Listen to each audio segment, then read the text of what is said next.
Vous êtes sur une vidéo compilant 10 histoires d'horreur. J'ai fait 5 avec mes doigts. Pour quelle raison? J'en ai pas la moindre idée. Ces 10 histoires ont déjà été racontées sur la chaîne, je préfère le préciser. Alors vous verrez, les histoires sont assez variées. On a des histoires longues, des histoires assez courtes, des histoires Reddit, du paranormal, on a vraiment tout. C'est forcément obligé que vous appréciez une des histoires. J'espère que ça vous plaira comme toujours. N'hésitez pas évidemment à me le faire savoir en mettant des likes, à commenter la vidéo, me mettre votre avis sur les histoires, ce que vous en avez pensé finalement. La vidéo sortira sûrement quelques temps après Noël, donc voilà mon petit cadeau pour vous. J'espère que ça vous plaira. Et en parlant de cadeau, laissez-moi vous parler avant que je vous raconte la première histoire de quelque chose. Plongeons-nous ensemble dans une découverte qui risque peut-être de réveiller vos pires cauchemars. Je suis très fier, les amis, de vous présenter aujourd'hui le sponsor de cette vidéo, Shadows. Shadows, il faut savoir que c'est une plateforme de streaming française, totalement indépendante et spécialisée dans le cinéma d'horreur. Vous êtes énormément nombreux à kiffer les compilations de la chaîne et en demander encore plus, et c'est donc là que rentre en scène Shadows. Ce qui me touche particulièrement avec Shadows, c'est qu'elle est gérée par des personnes essentiellement fans d'horreur, de fantastique et de thriller. Des plateformes comme ça, et oui, existent bien, et c'est exactement ce que vous retrouverez sur cette nouvelle pépite française. Avec près de 500 films, des longs métrages au court métrage, Shadows regroupe les plus grands classiques qui risquent de hanter vos 10 prochaines nuits. Sur la plateforme, vous pouvez aussi y retrouver des films méconnus qui méritent d'être découverts, et même du contenu exclusif que vous ne trouverez pas ailleurs. Vous pouvez y retrouver des films comme Insidious, Paranormal Activity, Massacre à la tronçonneuse, bref, je pourrais encore continuer pendant des heures, mais voilà, tout ça pour vous dire que tous ces films-là sont disponibles sur Shadows. Le plus génial dans tout ça, c'est de voir des indépendants français, fans d'horreur, proposer une plateforme de streaming aussi qualitative. Maintenant, vous devez sûrement vous poser une question, comment accéder à ce bijou de l'horreur? Eh bien écoutez, c'est très simple. Pour seulement 4,99€ par mois, je précise sans engagement, vous avez un accès illimité à l'ensemble du contenu de la plateforme. Et c'est là que ça devient pas mal intéressant. Je vous invite à utiliser le code LEO lors de votre inscription pour bénéficier d'un mois gratuit. Oui, vous ne rêvez pas. Vous avez accès pendant un mois à tout le contenu sans débourser un seul centime. Tout se passe en description, suivez mon lien, inscrivez-vous et le tour sera joué. Et un petit conseil, partagez cette offre avec vos amis car cette opportunité est réservée exclusivement aux nouveaux utilisateurs. Merci à l'équipe de Shadows pour avoir sponsorisé cette vidéo et maintenant passons à la première histoire de cette compilation. La personne qui nous raconte la première histoire aujourd'hui s'appelle Nina. Et cette histoire, elle lui est arrivée les dernières vacances de la Toussaint. Cet événement l'a particulièrement traumatisée et elle pense que de nous le raconter aujourd'hui lui fera le plus grand bien. Nina nous précise directement qu'elle est en terminale et c'est donc sa dernière année de lycée. Et vu qu'elle a bossé comme une dingue tout le début de l'année et que la Toussaint est la période de son anniversaire, 17 ans, ses parents et sa famille ont décidé de la féliciter, en lui offrant une chose qu'elle rêvait depuis très longtemps, 4 jours dans une autre ville de France, dont elle taira le nom évidemment pour des raisons confidentielles, mais aussi car ça n'a pas tellement d'intérêt pour la suite de l'histoire. Elle décide de partir avec son amie Tara et sa famille, qui avait donc loué un Airbnb dans un quartier plutôt cool, et en plus de ça, étudiant. Le bonheur. Les premiers jours, tout va plutôt bien se passer, mais c'est lorsqu'arrive le 3e que là, Nina va commencer un petit peu à s'inquiéter. Le soir, du coup, elles décident toutes les deux d'aller dans un bar, conseillé par un ami à eux, qui était plutôt sympa selon lui. Elle se prépare pendant une bonne heure, et là, Tara va demander à Nina si elle est chaud avant de partir au bar de fumer une clope. Alors là, Nina va directement répondre oui, mais elle ne va pas trouver les feuilles pour rouler la clope et la fumer. Elle va passer 1 heure à les chercher, mais rien n'y fait, elle ne les trouve pas. Alors, elle va décider d'aller en demander chez son voisin. En plus de ça, elle le trouvait assez beau, donc c'était vraiment bénéf pour elle. Elle allait gagner des feuilles pour sa clope, mais aussi rencontrer un homme super séduisant. Trop cool. Elle va toquer chez lui, et là, c'est pas le beau mec de 20 ans qu'elle va voir devant elle. La personne qui va lui ouvrir la porte, c'est un homme âgé d'environ une 30aine d'années, qui avait l'air d'être défoncé. Mais pas défoncé de fatigue, et là on était sûrement sur une substance illicite. Nina, ça va un petit peu l'étonner, sauf qu'elle va quand même rester polie et lui demander du coup s'il aurait une feuille sur lui pour qu'elle roule sa clope. Et la réponse de l'homme va être une proposition. Il va lui demander si elle a besoin de feuilles beaucoup plus grandes pour rouler un sandwich. Un sandwich, vous avez compris, c'est pas vraiment un sandwich, mais pour les gens qui auront la ref, vous avez compris. Nina va répondre que peu importe, elle s'en fout en réalité, juste elle, ce qu'elle veut, c'est juste une petite feuille, n'importe laquelle, grande ou petite, elle s'en fout, mais juste voilà, elle veut simplement rouler sa clope avec, c'est tout. Et après cette réponse de Nina, le mec va rire et il va lui demander si elle veut rentrer chez lui. Nina, ne le connaissant pas du tout et ne voulant pas forcément apprendre plus à le connaître, va répondre que non, elle n'a pas envie. Elle va très vite clore la discussion et va rentrer dans son appartement, évidemment tout en restant poli.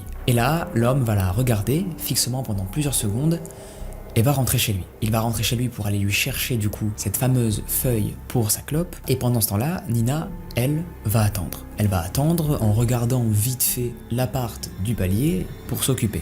Elle nous avoue qu'un frisson va lui parcourir le dos. Car son appart, elle va voir qu'il est rempli de sous-vêtements féminins, mais de petites filles. Et elle se dit que si le mec est papa, eh bien qu'elle ne sait pas vraiment si la gamine est entre de très bonnes mains. Le mec va quand même finir par lui donner son paquet de feuilles.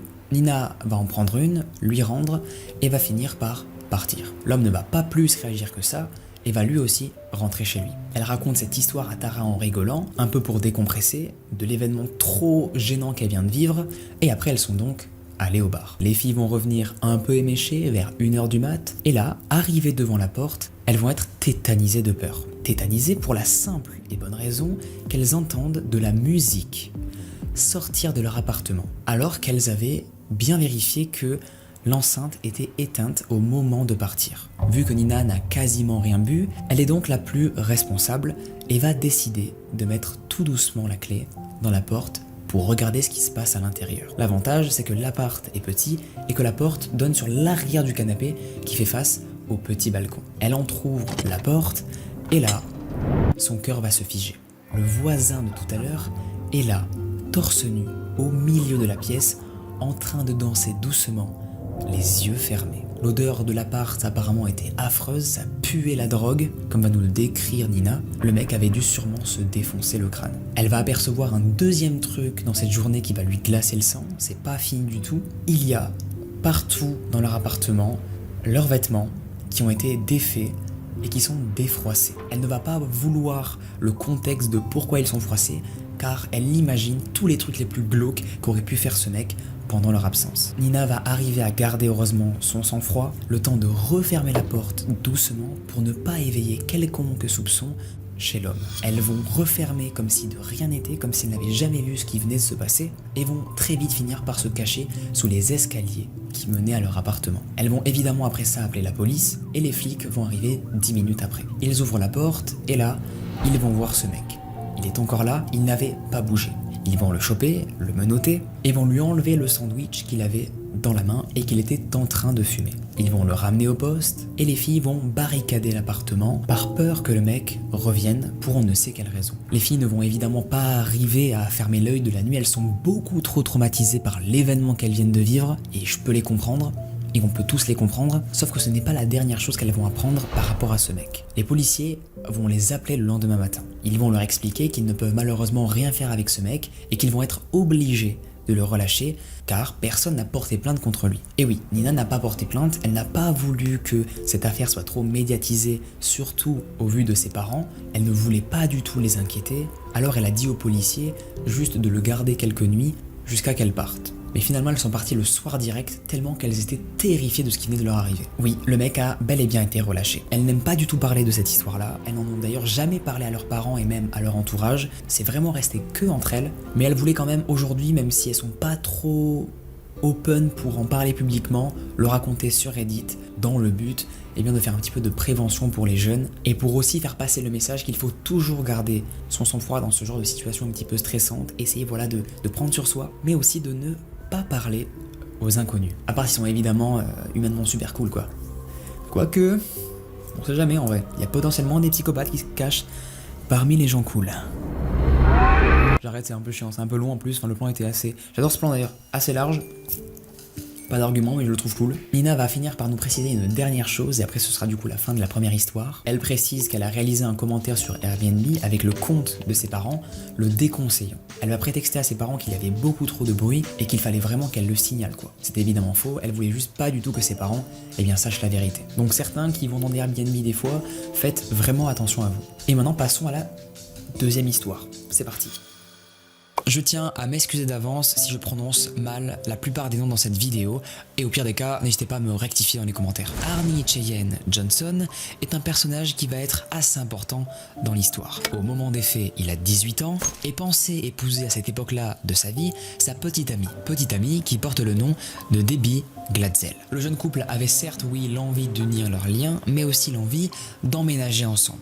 Alors pendant plusieurs semaines, ils vont effectuer des recherches pour obtenir une maison qu'ils vont très vite trouver. Elle était jaune, avec des volets verts olive, légèrement en retrait dans les bois, sur la vieille route d'Owlesville, près de Brookfield, dans le Connecticut. Cette maison contenait de grandes chambres, un grand salon, mais aussi à l'extérieur, un puits. Élément qui, vous le verrez, à un moment de l'histoire, aura son importance. 3 juillet 1980. Arnie et Debbie, les deux amoureux, vont aller ensemble nettoyer le vieux ranch qu'ils venaient, il y a quelques jours seulement, de louer. Les 3 petits frères et sœurs de Debbie, qui étaient âgés de 11 à 14 ans, vont décider de les suivre. Dans ce ranch, il y avait plusieurs pièces, notamment une grande chambre dans laquelle se trouvait un matelas rempli d'eau. Pendant un moment, les enfants vont s'amuser avec ce matelas qu'ils trouvent tous très étrange, ils vont rire, se jeter dessus, sauf l'un d'entre eux. Oui, il y a l'un des petits frères qui ne voulait pas. Celui-ci s'appelait David. Pour vous le décrire, c'était un garçon assez réservé, de 11 ans, aux cheveux en désordre, qui va refuser de suivre l'exemple de ses frères et sœurs. Il ne va pas savoir expliquer pourquoi, mais ce matelas le mettait assez mal à l'aise. Les 3 petits frères de Debbie, qui initialement avaient été convoqués par leur sœur pour nettoyer, vont s'y remettre car leur pause divertissement va être finie. Mais à un moment, Debbie et Arnie, ils vont voir David sortir de la maison un peu paniqué. Au début, il pensait qu'il sortait simplement car il en avait marre, car il s'ennuyait dans la maison et qu'il avait fini ses tâches ménagères, sauf que pas du tout. Sur son visage était installé un regard assez paniqué, comme s'il avait été témoin de quelque chose qu'il n'aurait jamais dû voir. Bon, alors là, Arnie et Debbie vont lui poser la fameuse question de est-ce que tu as vu quelque chose? Et lui va se mettre en paniquant à tout leur expliquer. David va leur raconter qu'il aurait vu dans une pièce un vieil homme. Il avait remarqué que ce monsieur portait une chemise à carreaux, un jean, et s'était mis pour aucune raison à le pousser brusquement sur le matelas d'eau que David avait avant ça trouvé assez particulier. Avant de disparaître de la pièce, l'homme lui aurait dit cette phrase: « Méfiez-vous. » Le couple va être étonné d'entendre l'histoire sortir de la bouche d'un petit garçon, mais ils vont finir très vite par oublier et se dire que peut-être il y a une chance que David ait halluciné. Il a dû peut-être se faire des films, comme le contexte dans lequel il était s'y prêtait parfaitement. Une fois le ménage terminé, tout le monde va retourner dans la maison familiale, à savoir celle de Judy et Carl Glatzel, les parents de la famille. Il faut savoir que Debbie et Arnie vivaient chez eux en attendant de s'installer dans leur propre maison. Le repas va être l'occasion pour David de raconter aussi à ses parents ce qu'il a vécu dans la maison au moment de laver les sols. Il va expliquer à ses parents que dans la maison il y a un vieil homme qui n'est pas du tout bienveillant et qu'il risque de s'en prendre à Arnie et Debbie s'ils en viennent réellement à emménager dans la maison. Mais contrairement à ce qu'on aurait pu croire, ce discours ne va pas du tout alerter les parents de David ou même le couple qui allait emménager dans la maison. C'est pourquoi d'ailleurs ça ne les a pas du tout empêchés de s'y installer. David va être saoulé que personne de sa famille ne lui fasse confiance et ne le croit, alors il va se décider à aller dormir. Minuit. Quelques minutes étaient passées après l'heure de minuit quand David tout d'un coup va se réveiller en criant qu'il a vu une horrible bête dans sa chambre. À un autre moment même, il va se remettre à crier, cette fois-ci pour expliquer à ses parents que le vieil homme était venu le visiter une nouvelle fois. Mais cette fois-ci, apparemment, son apparence avait l'air différente. Il ne l'avait pas reconnu. L'homme serait apparu devant David comme la description qu'il a expliquée à ses parents, sous la forme d'un homme à la peau noire, comme si on l'avait brûlé. L'homme avait aussi de grands yeux noirs, un visage mince et bestial, des dents acérées, des oreilles pointues, et le détail qui a le plus fait froid dans le dos à David, c'est quand il a regardé les pieds de cet homme-là. Pourquoi, vous allez me dire? Eh bien pour la simple et bonne raison que celui-ci avait non pas des pieds d'êtres humains normaux, mais bien des pieds de cerf.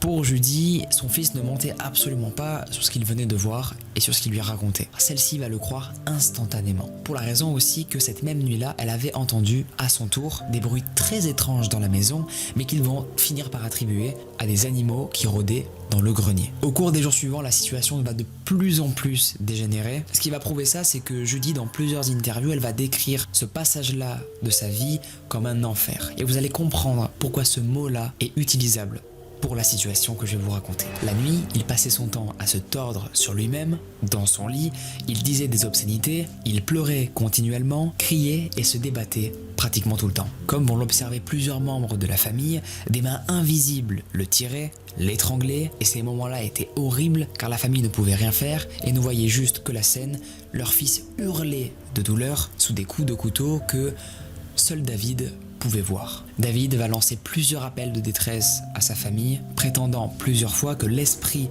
maléfique de la maison parlait en latin et qu'il venait dans le seul but de prendre son âme. Plusieurs membres de sa famille vont l'entendre seul parfois parler et dire « Il vient pour moi, il vient pour moi, il vient pour moi ». Absolument rien, aucun médicament ne marchait pour calmer l'état dans lequel il était. Le démon qui habitait cette maison, personne de la famille ne l'avait vu, à part David. Il semblait que seul lui était connecté à ça et pouvait le voir. Plusieurs fois, dans des moments aléatoires de la journée, il se mettait à agresser sa mère. Il lui crachait dessus, la frappait, et à une occasion même, il avait réussi à l'attaquer avec un couteau.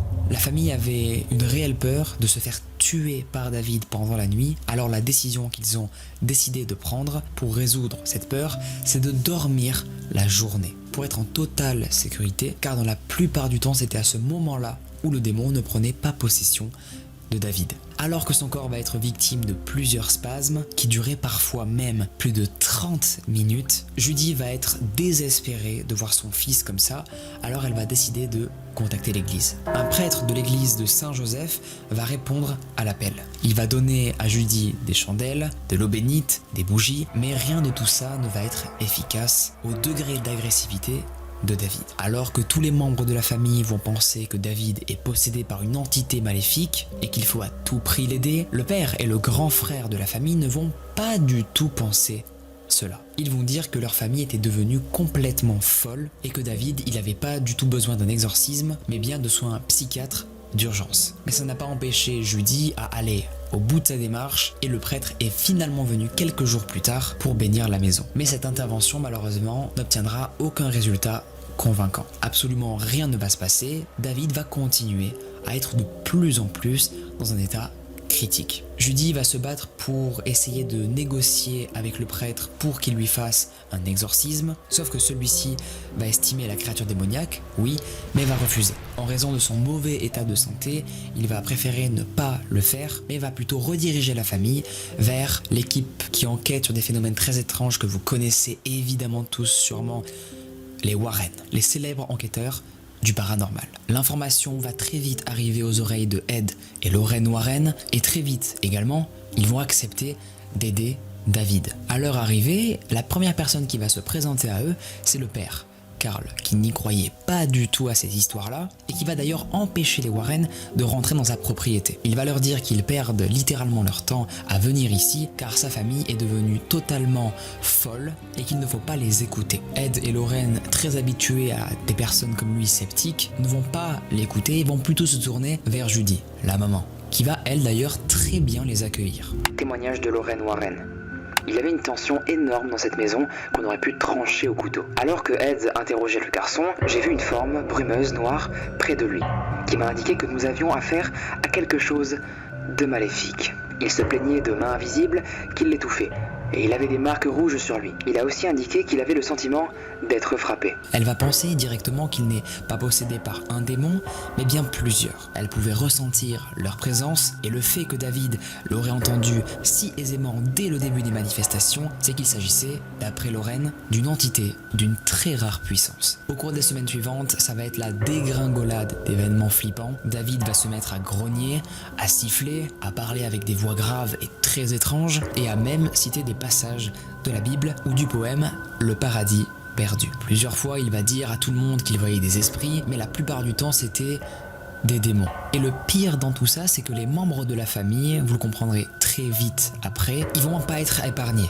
par ces événements-là. Eux aussi vont vivre des choses assez dérangeantes. Un jour, le téléphone de la maison va se mettre à sonner. Comme à son habitude, Arnie va prendre le téléphone pour répondre. Il va décrocher, attendre, et après quelques secondes de silence, une personne au bout du fil va répondre « Méfiez-vous ». et va finir par raccrocher. Debbie, elle aussi à son tour va vivre un événement un petit peu flippant. Cet événement-là, il va se passer la nuit, elle dormait tranquillement quand tout d'un coup, elle a vu une main verdâtre s'extirper du plancher afin de l'attaquer. Cette main se trouvait dans son lit et a très vite apparemment disparu. Elle n'a même pas eu le temps de crier que la main avait déjà disparu. À une autre occasion, elle avait même aperçu très clairement le visage de la bête que parlait David. L'homme qui était apparu devant elle avait des dents déchiquetées et des yeux noirs comme le charbon. Il avait aussi des cornes et des oreilles pointues. Au même moment, quand elle observait tout ça devant elle, des lumières s'étaient mises à clignoter sur le mur pour ensuite entendre sa mère et Arnie, son petit copain, l'appeler par son prénom. Ed et Lorraine Warren vont se mettre très fréquemment à visiter la maison pour un petit peu faire des updates et ils n'ont pas échappé à tous les événements paranormaux qui se passaient dans la maison. Comme vont nous l'expliquer les deux enquêteurs, des objets étaient par moments en lévitation, des meubles étaient projetés dans les airs, des livres changeaient mystérieusement de place sans que personne ne les touche, des moules à gâteaux se mettaient à s'envoler tout droit vers le plafond de la cuisine pour y laisser, comme l'avait observé la famille, des empreintes collantes. À une autre occasion, ils ont même pu observer un jouet de David, un dinosaure électrique, marcher tout seul sans qu'il n'y ait eu aucune action humaine de fait. Ce jouet aurait même parlé à un moment et aurait sorti « Attention, vous allez tous mourir ». Évidemment en anglais, l'ajout traduit en français. Finalement, l'église catholique va réaliser 3 exorcismes mineurs sur David. Pour le premier, 4 prêtres vont être présents et la première chose qu'ils vont demander à David, c'est par combien de démons il était possédé. À cette question-là, David ne va pas répondre, mais c'est le démon qui va répondre à sa place en citant une quarantaine de noms. Pendant le rituel fait sur ce pauvre enfant, plusieurs marques vont apparaître sur son corps et David va même se mettre à léviter. Les 43 démons vont se mettre d'accord pour arrêter de respirer, ce qui va faire extrêmement peur aux prêtres, à tel point qu'ils vont en venir à devoir faire une pause pour réanimer David qui avait perdu connaissance. Voici les seuls faits qui ont été rapportés sur cet exorcisme-là et sur ces plusieurs finalement. Les prêtres n'ont pas du tout voulu témoigner et vont être très rapidement transférés dans d'autres paroisses. Mais alors, est-ce que tout ça a fini par aider David ? Eh bien oui, il n'a pas été victime après ça d'autres possessions. Les plusieurs exorcismes qui avaient été faits sur lui vont être assez concluants, même si vous verrez par la suite que c'est pas tellement vrai ce que je viens de dire. Et vous risquez de très vite comprendre pourquoi je dis ça. On n'a pas beaucoup parlé de Arnie Johnson. Maintenant, on va s'y pencher très sérieusement. Pour vous expliquer un petit peu qui était réellement Arnie, c'était un garçon super poli. Il était bon vivant, il travaillait très dur à son travail, mais durant les séances d'exorcisme, il provoquait souvent le démon contre lequel les prêtres faisaient face. Considérant David comme son petit frère, il demandait au démon pendant les séances d'épargner David et de plutôt le prendre à lui. Il criait « Prenez-moi, prenez ma place ». Il n'aurait jamais dû faire ça. Même si son geste est héroïque, ces simples phrases ont causé des représailles que personne n'aurait pu imaginer. Quelques jours plus tard, Arnie avait décidé d'aller faire les courses. Il roulait en direction du supermarché avec sa voiture quand celle-ci va commencer à devenir brusquement incontrôlable. Au fur et à mesure des mètres qu'il faisait avec la voiture commençait à prendre de plus en plus de vitesse et va se mettre tout d'un coup à changer de direction pour foncer dans un arbre. D'ailleurs, au même moment, Arnie va apercevoir quelque chose. Cette chose, il va nous la décrire comme ressemblante exactement au diable. Au moment, lui, où il voit ça, il était complètement sonné, mais il a quand même réussi à discerner que la créature était en train de grimper tout en haut de l'arbre afin de le regarder d'un air terrifiant. Quand lui, il va voir ça devant ses yeux, évidemment, le premier sentiment qu'il va ressentir, c'est de l'extrême peur. Il va donc naturellement vouloir sortir de la voiture, sauf que là, bémol, impossible d'ouvrir les portes de la voiture. Elle refusait de s'ouvrir. Ce qu'on aurait fait à sa place et ce que lui va faire, c'est attendre l'arrivée des secours. Sa voiture était extrêmement endommagée, logique comme il venait de se prendre un arbre, donc ça peut paraître logique, mais lui, heureusement, était indemne, il n'a rien eu. Aucune séquelle. Enfin du moins par quelques égratignures, il n'y avait rien de très grave. Quelques jours vont se passer avant que David, il parle à nouveau du diable à Arnie. À vue d'œil, celui-ci n'était pas encore soigné à 100% des démons qu'il avait possédés. David va lui raconter qu'il avait été attiré par le puits de la maison, alors il s'y est rendu, et c'est là où il aurait vu apparemment, comme il a décrit à Arnie, la fameuse bête. Le diable. Arnie, lui, ça va lui faire péter un câble, il en peut plus de cette entité qui vit dans cette maison, alors il va décider de la confronter. Il va être soutenu par un exorciste, tandis que Ed et Lorraine Warren vont empêcher Arnie de faire quoi que ce soit. Mais évidemment, il ne va en faire qu'à sa tête, il va refuser, envoyer chier Ed et Lorraine pour aller quand même le confronter et voir dans ce fameux puits qu'est-ce qu'il y a vraiment. Et ce qu'il y a vraiment, eh bien on le saura jamais, pour la simple et bonne raison qu'on ne sait pas du tout ce qui est arrivé à Arnie. Depuis qu'il est allé voir dans ce puits, son comportement avait l'air d'avoir radicalement changé, comme si un autre Arnie l'avait remplacé. Vous allez comprendre. Mais avant ça, faisons un retour sur le petit David. Lui, qu'est-ce qu'il devient? Eh bien, au cours de la même période, il faut savoir que Judy et Carl, les parents de David, je le rappelle, ils vont consulter un psychiatre pour lui. Et depuis le mois de novembre de la même année, David, il a été placé dans une école privée pour les enfants perturbés à cause d'un petit problème d'apprentissage. Et son état apparemment continuait de s'aggraver. Et la situation quand même énervait de plus en plus Arnie et Debbie, donc ce qu'ils ont décidé de faire, c'est de quitter la maison et de ne plus jamais en entendre parler. Et honnêtement, c'est ce qu'on aurait tous fait et c'est la bonne décision à prendre.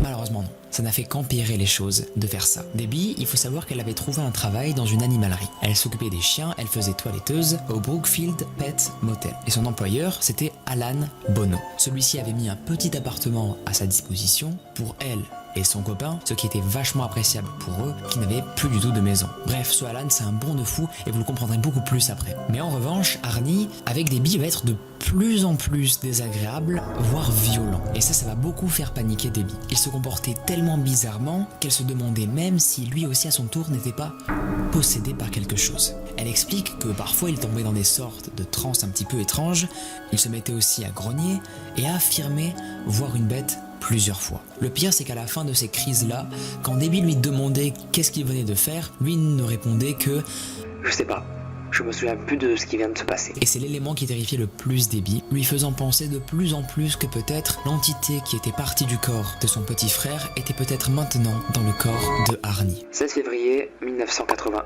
Arnie s'était mis à appeler le Tree Service Right pour signaler qu'il avait très mal à la gorge et qu'il ne reviendrait sûrement pas travailler. Il va donc rester chez lui pour se reposer, mais un événement va venir perturber son jour de repos. Ses petites sœurs, Wanda et Janice, et sa cousine Marie, vont lui demander s'il pouvait éventuellement les amener voir Debbie toiletter les chiens, action qu'il va accepter de faire sans montrer aucune émotion. À midi, Alan, le pote que je vous ai parlé tout à l'heure de Debbie qui lui avait offert un logement, va inviter Arnie, Debbie, les petites sœurs et la cousine de Arnie dans un petit centre commercial pour déjeuner. Les deux garçons vont boire du vin rouge en se racontant des vieilles blagues. Après que l'apéro soit terminé, tout le monde va décider de rentrer à l'appartement de Debbie pour y manger des pizzas. Alors là, tout le monde va être content, même Debbie va dire aux filles d'aller les chercher, mais il y a une personne qui va pas être contente.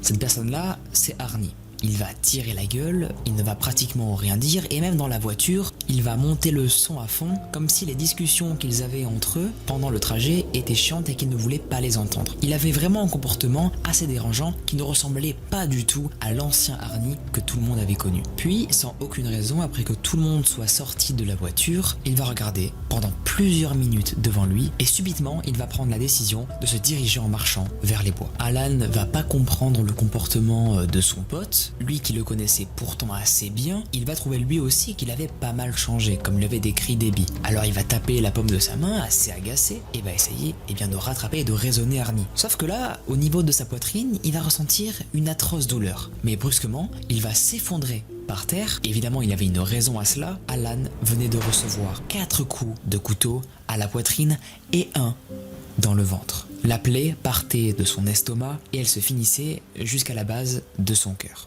Près de son corps gisait l'arme qu'Arnie portait toujours sur lui. Un couteau avec une lame d'environ 13 cm. Quelques heures plus tard, tout le monde va apprendre la triste nouvelle. Alan est décédé de ses blessures. Arnie va être découvert à 3 km du lieu du crime par une voiture de police qui passait par là pour finir par être incarcéré au centre correctionnel de Bridgeport avant d'être libéré sous caution pour la somme de 25 000 $. La nouvelle va très vite arriver aux oreilles de Ed et Lorraine qui vont s'empresser d'ailleurs d'appeler la police pour les informer que le meurtre avait été fait non pas par Arnie mais bien par la personne qui possédait Arnie.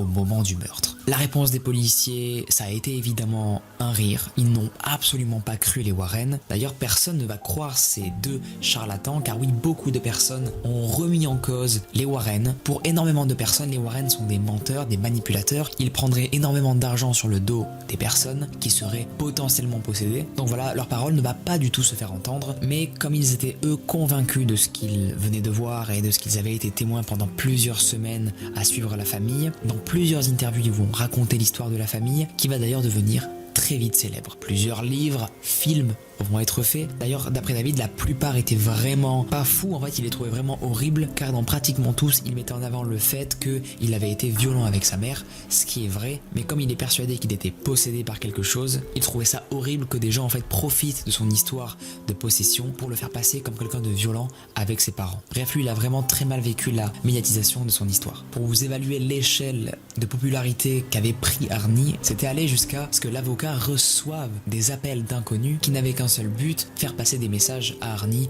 bienveillants ou souvent très négatif et vraiment pas cool du tout. Il était tellement devenu connu que même des personnes se mettaient à s'arrêter pour lui dans Londres, où il s'était rendu de base juste pour aller rencontrer initialement des avocats. Arnie va demander aux prêtres qui avaient participé à l'exorcisme de son petit frère de témoigner et de raconter ce qu'ils avaient vécu lors de l'exorcisme, sauf que lui va se dédouaner totalement, il ne va pas vouloir être associé à ce meurtre, et cette réponse, vous l'aurez compris, elle ne va pas du tout plaire à Arnie. Il va plusieurs fois le menacer et va lui promettre qu'il l'assignerait en justice. 28 octobre 1981, dans Bury. Le procès va débuter. L'avocat de Arnie va plaider la non-responsabilité par possession démoniaque. Il va la tenter, mais le juge, ça ne va pas du tout le convaincre. Cette excuse pour lui n'est pas valable du tout. Il va souligner qu'une telle défense est impossible et inacceptable, car elle n'était même pas prouvable scientifiquement parlant. 24 novembre 1981. Arnie Cheyenne Johnson va donc être condamné pour homicide involontaire au premier degré à une peine allant de 10 à 20 ans de prison. Il va en effectuer au total 5 et va finir par être libéré pour bonne conduite. À sa libération, il va retrouver sa femme, Debbie, et oui, elle avait attendu pendant plusieurs années, même s'il avait commis ce crime, car elle était persuadée qu'il était possédé, et bien quand il a tué Alan. Ed et Lorraine, eux, pour finir, vont complètement assumer leur travail, ils vont le défendre, ils vont pousser le truc loin, aller sur plusieurs plateaux et défendre cette histoire et dire qu'elle est bien réelle, ça a coupé pardon, et ils vont même dire devant tout le monde que 6 prêtres avaient affirmé la véracité des faits et que tout le monde devait les croire, car ce qu'ils avaient vécu avec ce David et ce Arnie était bien réel et qu'il ne fallait pas du tout prendre cette histoire à la légère. Alors la question à se poser maintenant, c'est est-ce qu'on peut faire réellement confiance à Ed et Lorraine Warren? J'ai vu beaucoup de commentaires sous ma dernière vidéo des Warren que j'ai postée du coup avant elle, la première que j'ai pu faire sur la chaîne, sur cette thématique là des dossiers Conjuring. Beaucoup de personnes me disaient les ils mentent, les Warren, ce sont des charlatans, des gens qui se font de l'argent littéralement sur des pauvres personnes victimes de potentielles réelles possessions démoniaques. Donc est-ce qu'on peut croire les témoignages de Ed et Lorraine? J'en ai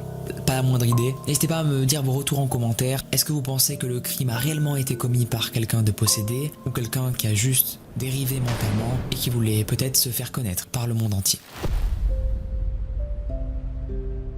Pour commencer cette histoire, nous sommes dans l'état de l'Indiana, dans le comté de Carroll, situé à l'est des États-Unis d'Amérique. Le lundi 13 février 2017, Liberty et son amie Abigail décident de se joindre à la sœur de Liberty pour profiter de l'air extérieur sous les rayons tièdes du soleil. Celle-ci était partie faire apparemment une randonnée au nord de la ville. Nous sommes à ce moment-là un 13 du mois. Mais puisque ce jour est un lundi, il n'y a alors aucune raison de craindre un malheur. Et pourtant, aux alentours de 13h30, la sœur de Liberty va partir en voiture avec les jeunes filles en direction du parcours nommé Monon Bridge Trail. Nom qui lui a été donné puisque le chemin qu'ils empruntent est relié par un ancien pont, le Monon Height Bridge. Ce sentier, dont le pont n'est plus en usage, est situé au nord de la ville et au bord d'une crique nommée Deep Creek. Un peu plus d'une demi-heure après leur départ, à 14h07, les jeunes filles sont bien arrivées sur leur sentier puisque Liberty poste en story Snapchat une photo de son amie Abigail, qui la montre en train de se promener sur le pont. Le rendez-vous de retour avec la sœur de Liberty est fixé à 15h15, le même jour. Elles ont donc maintenant une bonne heure pour profiter du printemps qui commence à se montrer, dans un cadre apaisant, calme et à la fois pas trop isolé non plus, puisque des randonneurs fréquentent très souvent le chemin. 1 heure entre potes, vous savez, ça passe très vite, on a beaucoup de choses à se dire, surtout aux abords d'un pont abandonné sous les rayons du soleil. Pourtant, à 17h30, les filles seront officiellement déclarées disparues, toutes les deux, par leur famille. Après que la sœur de Liberty les ait prévenues qu'elle n'était pas au rendez-vous pour le retour, qui était prévu, comme je vous le rappelle, à 15h15. Il s'agit de très jeunes filles et les familles s'inquiétaient énormément, car non seulement elles n'ont pas rejoint la sœur de Liberty pour prendre la route du retour, mais en plus de ça, personne ne les trouve dans les environs lorsque les familles partent à leur recherche. C'est horrible. Qu'auriez-vous fait, vous, personnellement, si votre enfant, votre cousin, votre nièce de 13 ans avait disparu depuis 3 heures? Commentez dans les commentaires, ça m'intéresse vraiment. Moi perso, j'aurais tapé en touche la police directement. Pourtant, les autorités ne considèrent pas immédiatement la disparition comme inquiétante. Jusqu'à une seule chose. Cette chose-là, c'est quand ils vont retrouver les corps inertes des 2 filles à 800 mètres du lieu précis de leur disparition, le 15 février 2017, soit 2 jours après le signalement de leur disparition. À la découverte de la scène, aucun doute ne subsiste. Il ne s'agit plus du tout d'une disparition inquiétante, encore moins d'une fugue, et l'hypothèse d'un potentiel accident sera très vite écartée par les autorités. Les enquêteurs font face à un crime sans nom. Il semblerait, bien que la police ne relève alors pas les raisons du décès des 2 enfants, que les corps aient été disposés dans une mise en scène sordide et gisait dans une flaque de sang, ce qui exclut donc la piste de l'accident pour le sergent Kim Riley. Une enquête est donc ouverte pour double homicide et les randonneurs qui ont emprunté le Monon Bridge Trail sont auditionnés pour ce que la police arrive à identifier. En parallèle de ça, les téléphones portables des jeunes filles trouvés sur leur corps sont examinés et se révéleront être des témoins importants. Et vous allez de suite comprendre pourquoi. Dans les clichés pris ce jour-là par les 2 jeunes amis, l'un d'eux a capturé la présence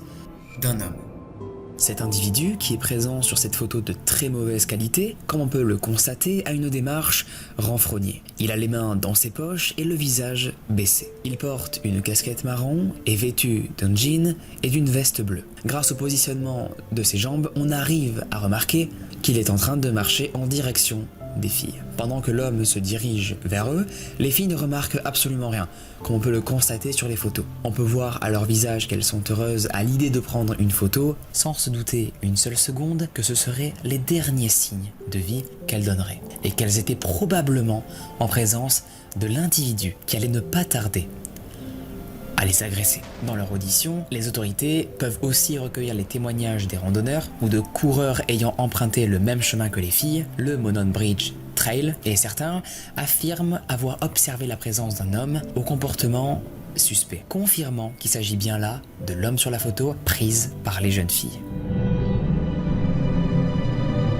Rien ne prouve à 100% qu'il s'agisse du meurtrier qui a tué les 2 petites, mais cependant un portrait robot va être établi et diffusé en 2019 lors d'un appel à témoins pour essayer d'identifier l'individu. À gauche, vous pouvez apercevoir le portrait établi par le dessinateur du FBI avec sa casquette, et à droite, sans la casquette. Les autorités vont alors prendre la décision de ne pas communiquer sur les éléments de l'enquête, mais espèrent sincèrement qu'un appel à témoins aidera un jour à identifier le suspect, désormais surnommé le marcheur du pont. L'enquête va piétiner pendant plusieurs années, jusqu'au jour où les autorités y vont entendre parler de l'histoire d'un mec qui serait soupçonné d'avoir enlevé une femme de 26 ans pour la brutaliser et l'abuser sur sa propriété dans une ferme familiale avant de la relâcher et de prendre la fuite pour finir par être traqué par la police. Bon alors là, les autorités ils vont directement s'intéresser à ce mec-là. Qui est-il et est-ce que c'est peut-être pas le mec qu'on recherche depuis tout ce temps? Donc c'est à partir de là que nous, on va commencer aussi à s'intéresser à ce mec-là. Cet homme, c'était Paul Heather. Les autorités le soupçonnent pour une simple raison, c'est qu'il n'apparaît pas dans les recherches concernant le crime des jeunes filles. Et pourquoi je parle de lui au passé? Eh bien car tout simplement, on n'a pas pu trop en savoir plus sur ce mec-là, car après 5 jours de traque suite à sa fuite, il va être retrouvé par les policiers, inanimé, parce qu'il s'était lui-même donné la mort. Et on ne sait pas pourquoi il a fait ça. Cela reste un mystère. Les enquêteurs ne vont cependant pas exclure la piste de ce suspect malgré son suicide, mais cela ne permet pas pourtant de clore l'enquête. Elle piétine donc encore, les autorités refusant de communiquer afin de se donner toutes les chances pour identifier l'auteur de ce double homicide. Et en dépit d'un nouveau donateur qui fera grossir la valeur de la rançon, s'élevant maintenant à ce jour à 350 000 $, pour quiconque permettra de résoudre l'affaire, l'enquête est toujours en cours. Les autorités affirment avoir commis beaucoup d'erreurs durant cette affaire-là, mais ils affirment qu'ils sont toujours déterminés à poursuivre et à ne pas clore le dossier. Ils veulent savoir le fin mot de l'histoire et qui a tué ces deux jeunes filles. Mais alors comme on n'en sait pas plus sur l'affaire et que les policiers sont assez discrets sur l'affaire, les gens vont apprendre grâce aux chaînes d'information nationales que la police est en train de travailler sur la piste d'un faux profil Snapchat et Instagram créé par l'individu recherché pour attirer les jeunes filles et leur demander des photos d'elles. Ce compte portant le pseudo Anthony Shot. Active de 2016 à 2017, il se ferait passer pour un riche mannequin en publiant de fausses photos de lui afin de susciter évidemment la confiance chez ses proies avant de leur demander du contenu d'elles, se montrant nus, mais aussi pour obtenir leur adresse et leur proposer des rencontres dans la vraie vie. On est sur un véritable FDP, comme il y en a beaucoup malheureusement encore. Faites attention, les filles et aussi les mecs. Un nouvel appel à témoins va donc être lancé pour remonter la piste de ce mec, Anthony Shot, et celui-ci va être concluant car il va permettre aux policiers d'identifier un suspect. Un nouveau suspect plutôt, un certain Kegan Klein. Bien qu'aucune information complémentaire n'ait été révélée par la police, l'identification du suspect va conduire à son arrestation. De 2017 à 2020, cet individu semble avoir été inactif. Pendant cette courte partie de vie, il n'a pas fait face aux autorités.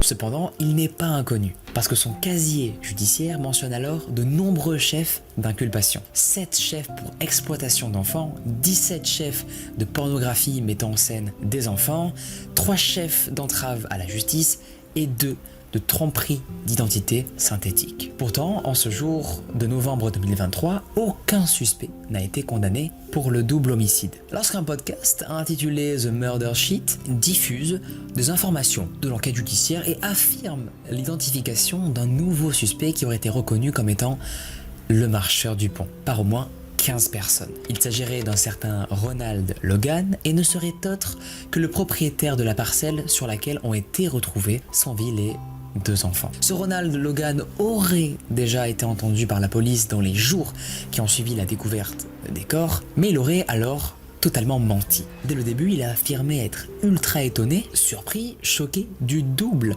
homicide et aussi connaître les familles respectives des jeunes filles. Il apparaîtrait pourtant que Ron Logan aurait, au matin du 14 février 2017, le lendemain de la disparition des jeunes filles, demandé de mentir à son cousin si ce dernier était interrogé un jour par la police. Très étrange quand même de faire ça. Mentir pourquoi si tu n'as rien à te reprocher. Ron n'a pas fait que ça, il a donné à son cousin la version qu'il le chargeait de livrer aux autorités en cas d'audition et dire que lui-même, Ron, était venu le chercher la veille afin de faire les courses. Mais encore une fois, pourquoi faire tout ça? Pour cacher peut-être qu'il est le meurtrier?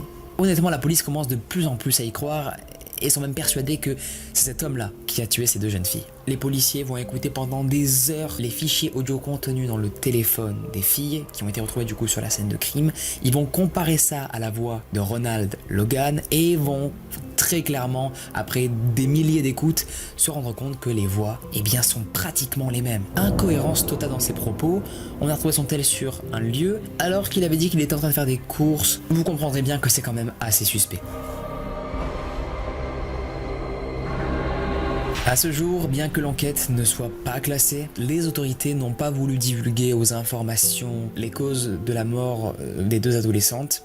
Est-ce que parce que c'est trop hardcore?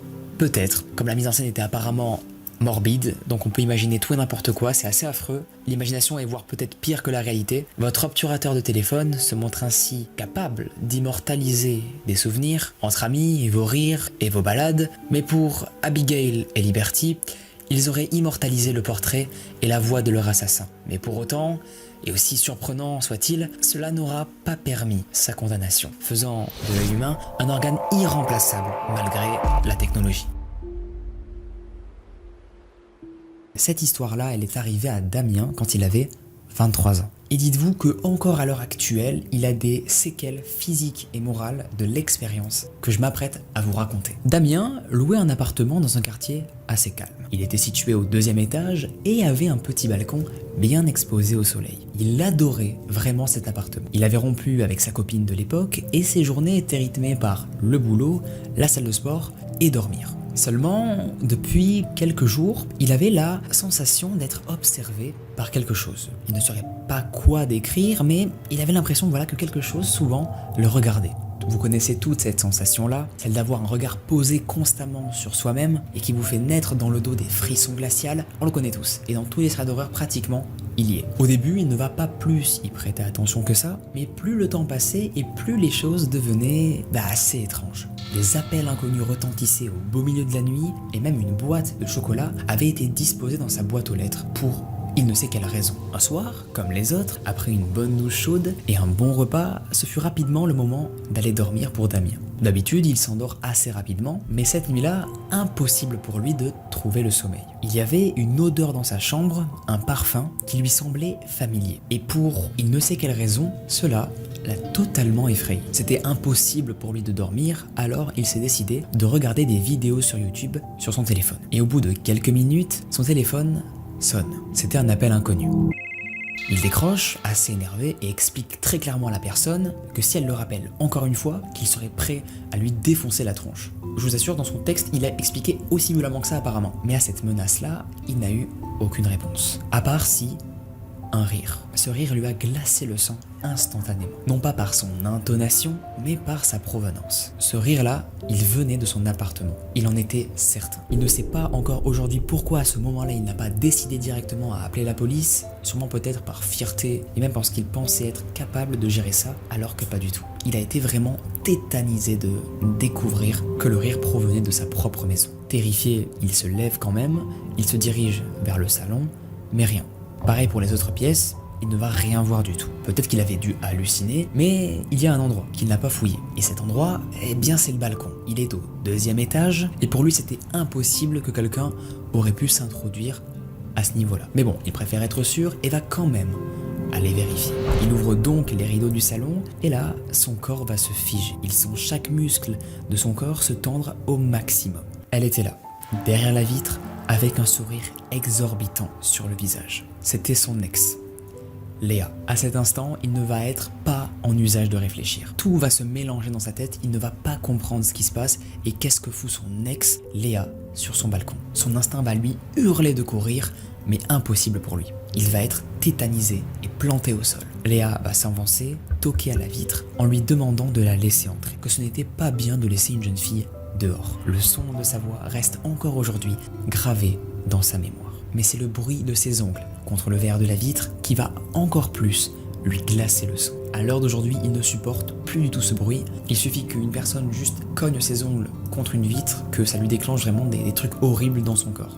Les minutes semblent durer des heures et lorsque sa voix devient de plus en plus forte, son corps va l'obéir de nouveau. Damien va très vite appeler la police et lui gueule de partir. Hors de question pour lui d'ouvrir la porte ou de la quitter des yeux. Elle va continuer à gratter, à hurler et son regard à un moment va se figer, comme s'il était vide et qu'elle ne ressentait plus aucune émotion. Le calme était encore pire que le raffut qu'elle venait de faire. Il explique la situation à l'opératrice et d'un seul coup, Léa va sauter du balcon. Instinctivement, Damien va être terrifié et va ouvrir la porte pour voir si tout va bien. Mais là, plus aucune trace de Léa. La police, à leur arrivée, ne vont pas du tout réussir à trouver de traces de Léa également et ne vont aussi pas parvenir à expliquer comment elle a réussi à atteindre le balcon et à disparaître comme ça aussi vite. Depuis ce jour, il ne l'a jamais revue. Il a évidemment changé de numéro de téléphone pour sa propre sécurité, mais aussi d'appartement, et a essayé de reprendre une vie normale comme il l'avait avant ça. Mais une seule chose a fini de le hanter. C'est un message qu'il a reçu quelques mois plus tard d'un numéro inconnu. Je ne t'ai pas demandé si les chocolats étaient bons. À bientôt Nathan. Bisous. Cette histoire reste pour lui l'un des deuxièmes plus gros traumatismes de sa vie. Et c'est la fin d'ailleurs aussi de son histoire.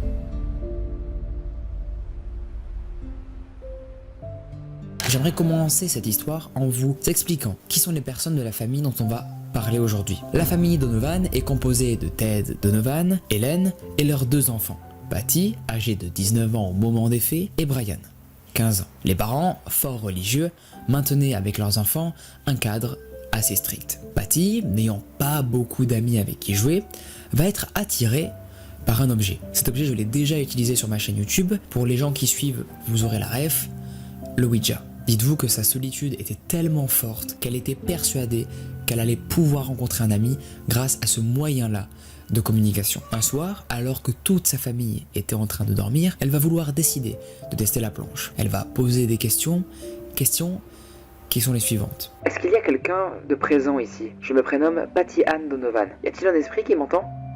La goutte se dirige après qu'elle ait dit ça sur le oui, inaugurant une première communication pour Patty. Cette première réponse va la rendre complètement folle, à tel point qu'elle va penser que ce n'est pas un ami qu'elle a pu rencontrer ce soir-là grâce à la planche de Ouija, mais bien un petit ami. Les messages qu'elle va recevoir en plus ne vont pas du tout lui prouver le contraire. En plus, les messages qu'elle va recevoir par l'intermédiaire de ces communications sont assez flatteurs. L'entité derrière va lui affirmer à quel point elle est jolie, bien plus jolie même que toutes les autres filles. Patty, en retour, va donc lui livrer tous ses secrets. Elle va se confier premier degré pendant plusieurs heures. Elle ne va vivre que pour ses échanges avec l'entité pendant une année. Tous les jours, elle va se livrer à cette pratique-là jusqu'à un soir de février 1974, où elle demande alors à l'entité de lui dévoiler son futur. L'entité masculine lui apprend alors qu'elle aura 3 enfants d'ici l'année 1978. L'entité va même réussir à lui donner la date exacte de quand va naître son premier enfant. Folle d'amour pour l'entité avec laquelle elle communique, elle lui demande le 2 mars 1974 s'il peut se manifester car elle désire le voir ce qu'elle considère être son petit ami. En parallèle de ça, le reste de la famille ne va pas du tout être au courant des pratiques de leur fille car ils sont beaucoup trop occupés par leur quotidien. Un jour comme les autres, le père, Ted Donovan, comme tous les matins, s'apprête à démarrer sa voiture. Sauf que là, elle va essayer de mettre la clé, mais rien ne va marcher, elle ne va pas réussir à démarrer. Et voici la cause. Les fils des bougies ont été arrachés, les durites en caoutchouc ont été détachées et la courroie du ventilateur a été coupée. La voiture paraît comme volontairement sabotée. Mais alors, qui a fait ça? Pour l'instant, personne ne sait, Ted ne sait pas, même nous, aucune idée. Il demande alors à sa fille s'il peut emprunter sa voiture, chose qu'elle va accepter, pensant que celle-ci allait fonctionner. Sauf que là, bémol, elle aussi, la voiture de Patty ne s'allume pas. Elle ne démarre plus. Le mécanicien du garage affirma lorsqu'il examina la voiture que les pièces mécaniques avaient été démontées. Mais ces 2 anomalies-là qu'on peut noter ne sont pas les dernières. Sur la liste, pendant la semaine, ça va encore durer et ça va être encore pire. C'est d'abord la sonnette arrière de la maison qui est arrachée, puis les arbustes du jardin qui vont être eux aussi arrachés. Et enfin, un tuyau en fonte de 6 pieds sur le toit a été plié à un angle de 90 degrés. Les phénomènes ne vont pas s'arrêter. Ça va s'aggraver de jour en jour et cela va prendre de plus en plus la forme d'attaques assez vénères. Le 8 mars, un des pneus de la voiture de Patty est crevé par ce qui semble être un coup de couteau. Évidemment, elle va le changer après ça, mais rien ne va y faire. Et à peine le fait-elle remplacer que le nouveau pneu est aussi crevé à son tour. Face à ces effrayantes manifestations d'agressivité dirigées littéralement contre le domicile familial, le père, Ted, se résigne à appeler la police. Cela ne mènera pourtant à absolument rien de concluant. De son côté, Patty, elle, est assez inquiète, mais pour une toute autre raison. Depuis l'espace d'une semaine, elle n'arrive plus à communiquer avec ce qu'elle appelait son petit ami. La goutte s'acharne sur le au revoir de la planche de Ouija lorsque Patty fait des séances avec elle. Aucune autre réponse positive, comme elle avait avant, ne vont lui parvenir. Patty était très loin de se douter que son ami éthérique est pourtant bien présent, plus proche qu'elle ne pense. Les parents de Donovan vont chercher une explication, ils ne vont pas arriver à en trouver, et vont penser que c'est peut-être Brian, leur fils, qui se met à faire tout ça. Ils vont alors l'interroger concernant les actes de vandalisme commis sur leur propriété familiale, mais soudain, boum!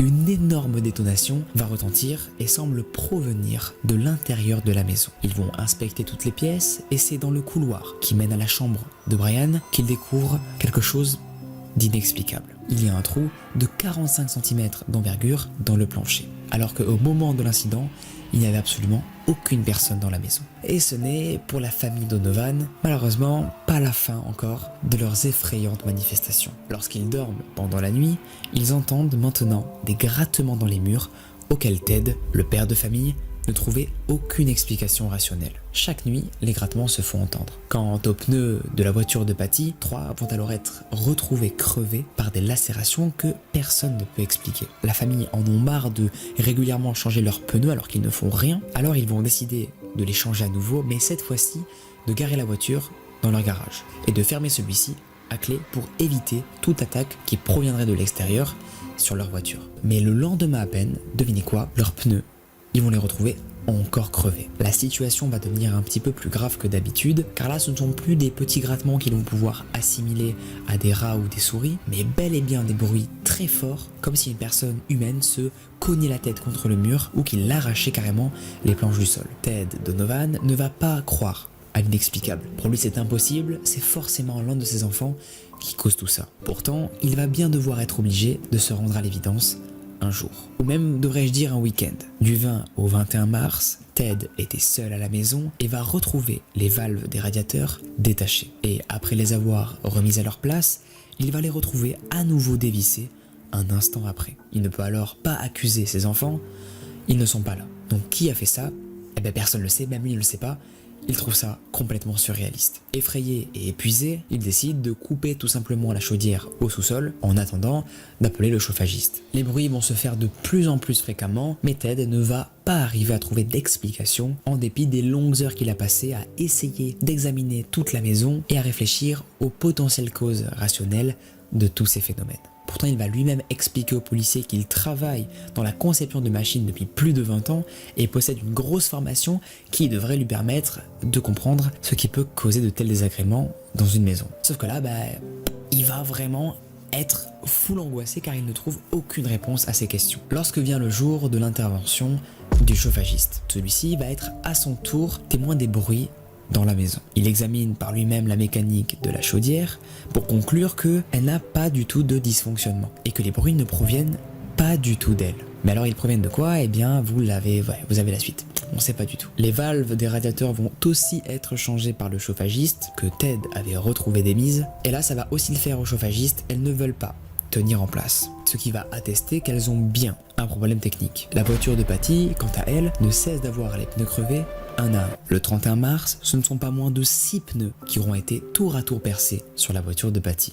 Un soir, les parents regardent calmement la télévision dans leur chambre lorsque les lumières se mettent à s'allumer et s'éteindre 3 fois de suite pendant que la télévision s'éteint également pour ne pas se rallumer. Pourtant, ils n'ont pas encore été témoins du plus incroyable. Une commode d'1,80 m de long, pesant un peu plus de 100 kg, se met à léviter sous leurs yeux et à basculer d'avant en arrière avant de retomber et que les portes ne se mettent à claquer. C'est ensuite la chaise sur laquelle reposent des vêtements qui se met, elle, à léviter, jetant la plupart des vêtements qui étaient disposés sur la chaise à terre pendant que les cadres, eux, se décrochent des murs et lévitent dans la chambre. Ils finiront par entendre des bruits très étranges de gémissements, comme les pleurs d'un chaton ou d'un bébé. Ils vont pas trop arriver à discerner, mais en tout cas, cet élément-là les a particulièrement traumatisés. Ces événements vont être d'une étrangeté tellement énorme que les policiers ne vont même pas pouvoir faire quelque chose. Ils vont répéter plusieurs fois à la famille des Donovan qu'ils ne peuvent absolument pas agir car ils ne comprennent même pas d'où viennent les bruits.